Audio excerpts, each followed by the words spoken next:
guys, and welcome back to my YouTube channel. Thank you for joining me for another one of my videos today. So today I wanted to cover a topic which I actually mentioned in one of my previous videos, and so many of you asked me to kind of talk through this experience and talk through what I drink now. So I thought this video was super relevant and gonna help so many of you answer what you do when you want to go sober. So for me, drinking was like never a massive thing in my life. Even when I turned 18, like, you know, I would go out drinking, but I knew my limits. Like, I've never been sick from drinking, I've never been paralytic, I've never not remembered. Like, you know, I've been drunk, but I've never been in a state where I've gone too far. Like, I've always been in control and I've always like known my limits, and my body always kind of lets me know my limits. So I've never been a heavy drinker as such, like I never have. And you know, I love a drink every now and again. And I remember when I like literally turned 18, I used to like drink wine every day because my job was so freaking stressful. I was like, I just need a glass of wine. Like, I remember looking back and thinking like, what was I doing? Like, I was such like a Carrie Bradshaw back then, just spontaneous glass of wine to chill. So yeah, I remember I used to drink like a lot of wine, and I don't know, I feel it was just like a numbing tool. Like, that's what I feel for me personally alcohol has been, is just like a numbing tool and an escapism. So although I haven't had like a really dramatic story as such, or like an addiction, it became just a numbing method for me, and it became something which I didn't really like, essentially. So yeah, as I grew older and obviously grew more spiritual, I think I just naturally kind of reduced the amount of alcohol I had. You know, I'd have some Prosecco on celebrations and stuff, like, you know, I'd have cocktails, I would drink. But what really like triggered me, I guess, to stop drinking and to really consciously give it up, I guess, without even realizing I was giving it up, was earlier on this year. So for the last like 6 months, I would say, I've been on a massive twin flame journey, like massive, and so much has healed, so much has purged, so much has changed in me, and I've like up leveled massively when it comes to spirituality and myself as a person. Well, saying that, I'll go back a bit. So in December, I was like what I would call my dark soul of the night part 2. I was really down, really in a low place. All of my wounds and triggering from the twin flame stuff was like present like hell, and looking back, I generally don't know how I kept my shit together. I generally don't know how I continued filming videos every day. I don't know how I was just positive, if that makes sense. Like, I think now it obviously like shows more obviously, but you know, it's weird when I look back that people didn't notice as much, I guess. I think maybe I just noticed it because I knew I was going through it. So yeah, that was like back in December. And I remember like when I used to drink and go out with my friends at the time, like I would just do it to like because they were, if that makes sense. Like, I was just drinking because they were drinking, and then like when I would drink, I would just like not be me. Like, I just wouldn't be me. Like, I'd do stupid stuff, and I know why I was doing it. It's because I wanted to break free from all of the shit that was going on in my life. Like, I wanted to break free from all the wounds or the healing that was coming up. I didn't want to admit that that was happening. Like, so I just wanted to have fun, be young, and escape, basically, because, you know, I was blaming it on all these like external things, and ultimately it was just that I was like really trying to run from what the universe was sending me in the sense of healing and wounds, and like, you know, having to go through all this twin flame stuff. So I definitely used that to kind of just escape, frankly, like escape from everything. So after that, I did my Reiki attunement in May. Yeah, in May. And it was really weird because like when I read all the reviews on the attunements and stuff, like people said, you know, sometimes you go vegan, sometimes you just give up stuff, sometimes you don't give up anything. Like, there's not really a textbook kind of list of what happens when you do a Reiki attunement. But what happened for me was my body cleansed 100%, as I said in my Reiki attunement video I've done, and it was the best thing I ever did. I love that I've had the Reiki attunement. I feel so good, and it's just been a catalyst for my healing, I reckon. Like, it's like triggered all this spiritual kind of up leveling and help and support, which is really good. So yeah, what ended up happening is by the end of, I think it was literally as soon as I did the Reiki. Yeah, it was. As soon as I started doing the Reiki attunement, and I'd been attuned and obviously I was practicing Reiki, I just didn't want to drink. It just didn't appeal to me, like wasn't really fussed. Like I was just kind of like, can't be bothered, because, and I'm missing out on another thing. So once I'd had the Reiki attunement, I went up to London and spoke at the Get Lit retreat, and Amanda and I had like this gorgeous hotel for the evening. Like we always drink cocktails when we're together, and you know, everything was fine. And I literally had this one cocktail, and it was in a Prosecco glass, so there's like the sizing for you, and I drank probably about 3-4 sips of it, and I said to Amanda, I was like, I feel like I'm gonna pass out, Amanda. I was like, I don't know what's wrong with me, like my brain's really fuzzy, I feel like really negative all of a sudden. Like it was the weirdest thing. Now obviously Amanda's quite open-minded, bless her, so she, like I explained, I don't know whether it's this Reiki attunement, I don't know whether there's just something in this which is like really strong, who knows, but she was really like thoughtful, bless her, and like we went back to the room and I just didn't drink anything after that. But what was like, that was like the weirdest thing, because I've never reacted to alcohol like that before, and the only difference was that I'd had my Reiki attunement. So the next day I obviously spoke at the Get Lit retreat, and I just remember feeling so drained, like, oh, it was horrible, like a spiritual hangover almost. Like I feel like I was just so drained, and I was like really struggling, and I was like, fuck, like I've got to sit in front of like 50 people right now and inspire and motivate them, and I feel like I can't hold my shit together right now. So I literally sat in the kitchen like doing EFT, like doing Brad's videos for like half an hour, like help me Brad, and luckily he did, like luckily it pulled me out of it. But it was the weirdest experience ever. Like I can't even explain it to you. Like how can one drink literally make someone do this? Like it was nuts. So I took that as my sign that like, since this Reiki attunement, I just can't handle this alcohol, I just can't deal with it.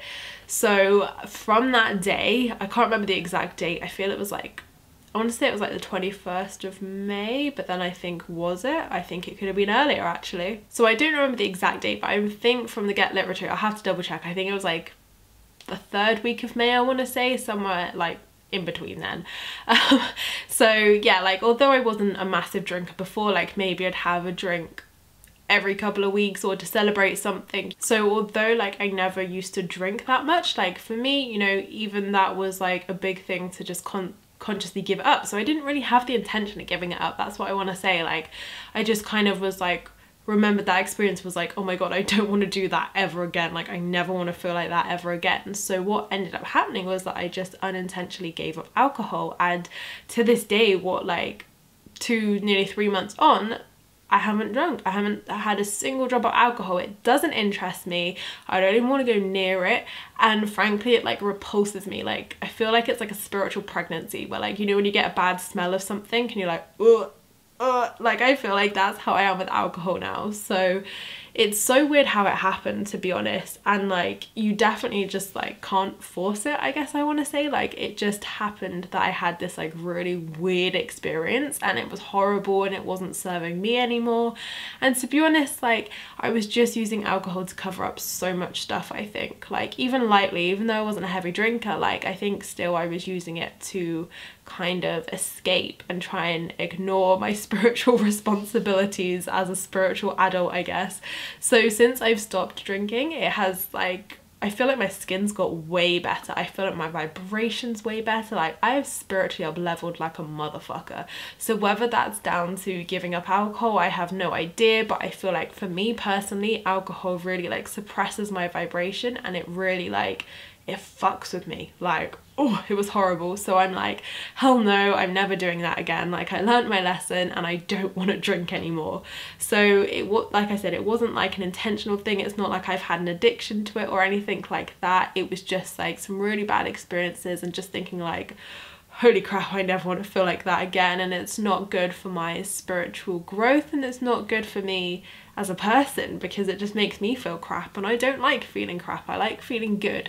So So I feel like my vibration is so maintained now, like whereas before when I would drink I feel like it would numb it, like I feel like I would just numb my vibration and go down to like a lower level and then have to bring myself back up. Even after like one drink, it was weird. So, you know, other people react differently to this, like, you know, it's definitely not a thing of like everybody who's spiritual should give up alcohol. Definitely not. There are some great spiritual teachers out there like Kyle Gray. He still drinks, he like loves his beers and stuff, and you know, there's absolutely no judgment on that. Like if you want to drink, like do that, like do what you're like, honor what you want to do basically. Like that's the key to this. And for me, honoring what I wanted to do was to actually give up alcohol, because it was not serving me at all. It was like making me like really crazy, if anything, like moody, crazy and low vibration, which is not good for anybody and definitely not me. And I suppose it was really easy for me to give it up because, you know, my spiritual sisters Selena and Kirsty, like they barely drink, you know, once in a blue moon. Mr. C doesn't drink, so literally I'm not even like surrounded by heavy drinkers, so it's quite easy for me to not feel pressured, and it's quite easy for me to not be in that environment or be put in that environment where it feels weird. And also like it's really taught me to be creative, so it's taught me to find all these great alcohol-free drinks. So for instance, like I do love Coca-Cola, but obviously I only drink normal Coca-Cola because of the aspartame and everything else. So yeah, I'm really like strict on aspartame, like I will not drink anything with aspartame in. So yeah, Coca-Cola's like normally my go-to drink, but even then I think I've come off that, to be honest. I haven't had that in ages either. So my kind of go-to drinks now are like J2O. I really love J2Os, like really nice refreshing fruity drinks. Raspberry lemonade, I featured that in my favorites video, so yeah, I've really loved that because that's been like my godsend in Wetherspoons. And also I also got introduced to this at Wetherspoons by a really nice bartender who was telling me about the alcohol-free Copperbergs, because I used to love Copperberg, like I love fruity cider, and you know, sometimes it's just that fruity fizziness I want, like that kind of like refreshing, quenching fizzy drink. So you know, it's not the alcohol I'm craving, it's just like the kind of fruitiness, I guess, or the taste. So yeah, I tried the alcohol-free Copperberg and it is, oh my god, incredible, like incredible. So that is like my go-to drink now, definitely.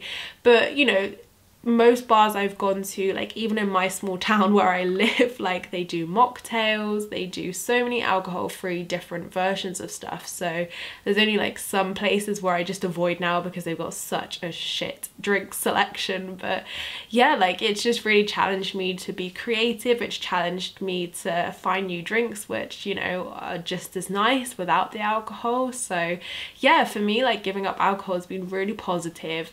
It, you know, like I said, it wasn't like a big staged plan, it just happened and then I went with it and now I'm sticking with it. So yeah, it was just the right time to surrender that, it was the right time to walk away from that, and I feel 100 times better from doing it. So yeah, you know, honor you at the end of the day. You know, for me, I'm not a vegan, I'm not vegetarian, and I know that, you know, in spirituality there can be quite a few judgments on people's eating or drinking, and I think, you know, like let's just honor everybody's choices. Everyone's at a different stage, everyone's, you know, resonates with what they want to. So, you know, if, you know, don't feel like you have to give up alcohol to be more spiritual, like that's not what I'm saying. What I'm saying is like, you know, this is my experience, this is what I've done, and you know, this is how it's helped me. But ultimately, like if you're meant to give up alcohol, which you may not meant to be, you know, that will come to you at the right time. If you're meant to go vegetarian or vegan, that will happen at the right time. So you can't like force it to try and like fit in with anybody, because then that's like not spiritual at all. So like always honor you, honor what you want to do, and honor what feels good to you essentially. So I hope this video has helped you guys and given you lots of great info and some drink recommendations if you too are sober. But it feels weird to say sober. I feel like it kind of almost sounds like I was an addict or something. I don't know whether, yeah, to me that just sounds a bit like, yeah, I'm sober. So like the questions I get is either pregnancy or addiction, and I'm like, nope, I'm not pregnant, I wasn't an addict. I just didn't like it. So I do use the word sober, but I feel sometimes it's like one of two judgments and I'm like, nope, there's a third, and I just wanted to give it up. So I hope this video has helped you guys, and as always, let me know your experiences and any drinks you would recommend in the comments box down below, because I'm sure it helped me and lots of other people. So thank you guys for watching my video. I appreciate all your views and likes. Don't forget to subscribe if you're new here, because I would love to see you again soon. Don't forget to leave me a comment in the comments box down below, because I reply to them all, and don't forget to join in on the conversation over on Facebook. I've got a law of attraction support group which is free to join, where you can talk to me and other like-minded people all about law of attraction and spirituality. And I will see you in my next video, which will be next week. Lots of love, guys.